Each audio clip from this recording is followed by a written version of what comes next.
ભાવનગર મહાનગરપાલિકાના ward number 8 વડવામાં પૂર્વ standing committee chairman Raju Rabadiya અને તેમની પેનલને જીત પ્રાપ્ત થઈ છે।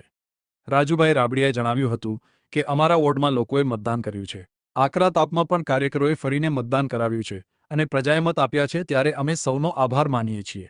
આ જીત રાજ્ય અને કેન્દ્રિત સરકાર દ્વારા કરાયેલા વિકાસના કામોની જીત છે। રામ મંદિરના જન સમર્થનમાં અને ભાવનગર શહેરના વિકાસના સમર્થનમાં અમને લોકોએ મત આપ્યા છે।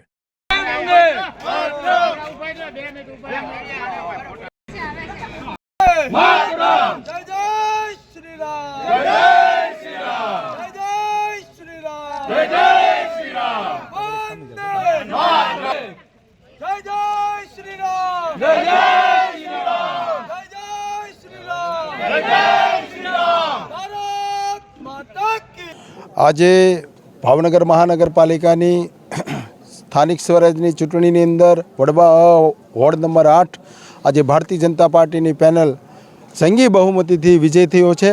આ વિજય જનતા જનાર્દનનો છે, આ વિજય જન સમર્થનનો છે, આ વિજય વિકાસનો છે, આ વિજય કાર્યકર્તાના મહેનતનો છે, આ વિજય ભારતીય જનતા પાર્ટીના પ્રત્યેક જે સંગઠનમાં બેઠેલા કાર્યકર્તાઓ છે, શેરી ગલીમાં જે રીતે ધોમ ધડકા તાપની અંદર પણ પ્રચાર કરી અને લોકોએ પણ તડકાની અંદર મતદાન કર્યું છે। અને નરેન્દ્રભાઈ મોદી સાહેબના નેતૃત્વમાં જ્યારે દેશ પ્રગતિ કરી રહ્યો છે, દેશ જે રીતે કામ કરી રહ્યું છે દેશની અંદર, અને ગુજરાતની અંદર મુખ્યમંત્રી શ્રી ભૂપેન્દ્રભાઈ પટેલના નેતૃત્વમાં જે રીતે ગુજરાત વિકાસ કરી રહ્યું છે, આ કાશી વિશ્વનાથ કોરિડોરનો જન સમર્થન છે।